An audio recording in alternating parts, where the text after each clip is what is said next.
How's it going, Jubitarians? This is Bradley Juby, and who among you Jubitarians love the 80s? Well, yours truly does. I was made in the 80s, baby.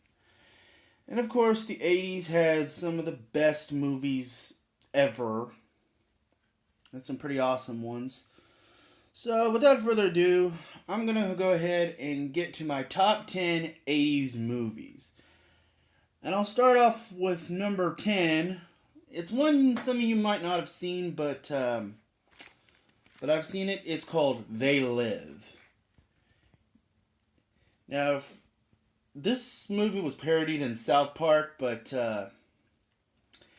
it's a movie with Roddy Piper, yeah, the wrestler, who apparently comes across a pair of glasses and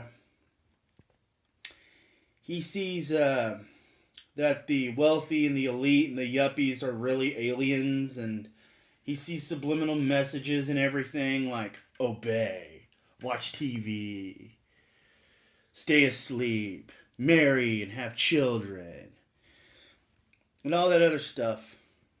It also has one of the best fight scenes that I've ever watched in all of film. The put on the glasses part. That was actually parodied as the cripple fight in South Park, if you've never seen that. That's what they parodied. Okay, at number 9 is Raiders of the Lost Ark. I gotta include Indiana Jones on here because he is that awesome. But there's just something about Raiders of the Lost Ark that always gets me. Maybe it's the adventure. Maybe it's Indiana Jones's disdain for snakes. I hate snakes. I hate snakes. Why does it always have to be snakes? Or maybe it's just seeing heads explode and Nazi faces melting, all because of the power of the Almighty God and the Ark of the Covenant. Maybe it's that. But anyway, I need to watch the other 3 movies. I need to watch Temple of Doom, Last Crusade. I might end up liking Last Crusade better than Raiders of the Lost Ark, because Last Crusade has the Holy Grail. Okay, but anyway.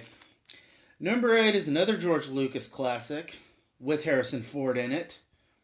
And this happens to be Return of the Jedi.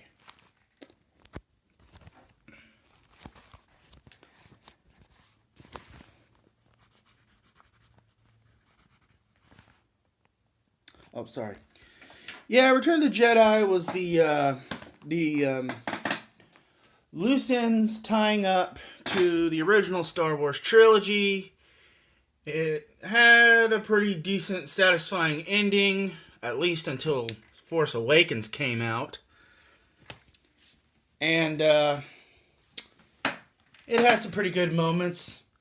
And, of course, it had Leia in that slave girl outfit. Guys, admit it. You do find that arousing. So, just admit it. You think it's sexy. I admit it. But anyway, number 7, we'll get to The Breakfast Club. I enjoyed this movie. It's just 5 kids sitting in detention. And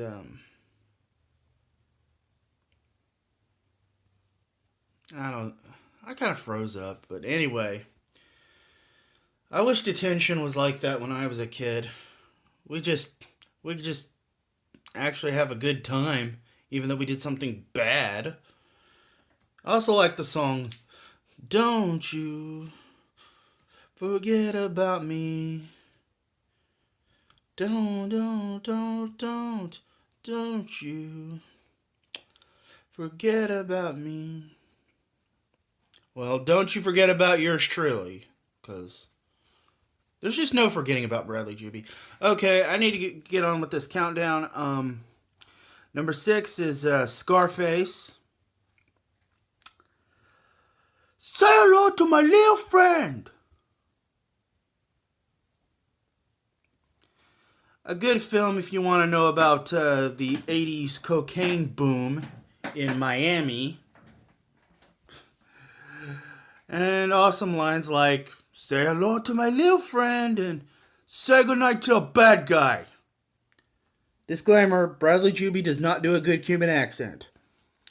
Alright, at number 5, who are we gonna call? Ghostbusters! Yeah, you can't have an 80s movie countdown without the Ghostbusters. Without Bill Murray and Dan Aykroyd and Harold Ramis and Rick Moranis and Ernie Hudson and Sigourney Weaver and Annie Potts fighting Gozer, making Stay Puft Marshmallow Man into s'mores, and that Slimer. I'm telling you, he was a glutton in his previous life. I'll tell you that right now. Well, I'm ready to believe you guys. But anyway, I gotta get to number 4. Of course, I can't have 80s movies without the movie that critics considered the movie of the decade. Although there were so many better 80s movies than this one, but it still had a lot of impact on the movie industry. And of course on superhero films. This film is the reason why we have all the superhero movies we do. And I'm speaking, of course, at number 4, of Tim Burton's Batman. Of course, The Dark Knight made this movie feel dated and irrelevant almost, but back in '89, it was the rage. It was the rage. Everybody and their mama had Batman stuff back in '89. It was Batmania. Of course, one of the quotes in this movie made it on my top 10 film quotes. It's the "wait till they get a load of me" quote. Personally, though, I think the "you ever dance with the devil in the pale moonlight" quote is totally overrated. That's not the quote of the movie. "Wait till they get a load of me" is the quote of that movie. Anyway, number 3, of course, is the Back to the Future trilogy. Now you're probably thinking, but Bradley, those were 3 separate films, and the third one came out in 1990, which makes that a 90s film. Okay, you can make that a technicality, but in my honest opinion, all those 3 movies, it was all just one big movie to me. It's all one big movie to me. It's just a very fun and exciting 3-act play. Back to the Future. Of course, it had some awesome music from Huey Lewis and the News. Their early stuff was a little too new wave for my tastes, but when sports came out in '83, I think they really came in on their own, commercially and artistically. Oh, sorry, wrong movie. And ZZ Top did an awesome song for Part 3. I think I like Part 3 the best. Because it's kind of, I think, where I got my Old West thing. I especially loved Mary Steenburgen as Clara. She was awesome, I thought. That's why I named my little doll that I had when I was a little kid. I named her Clara. She was like a daughter to me. Okay. I better get on with this countdown because at number 2 is The Empire Strikes Back. Now, I need not explain why that movie's so awesome.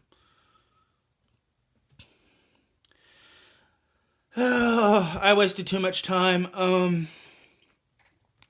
I'll give an honorable mention to The Terminator and The Outsiders. And now my number 1 is, of course, Bill and Ted's Excellent Adventure.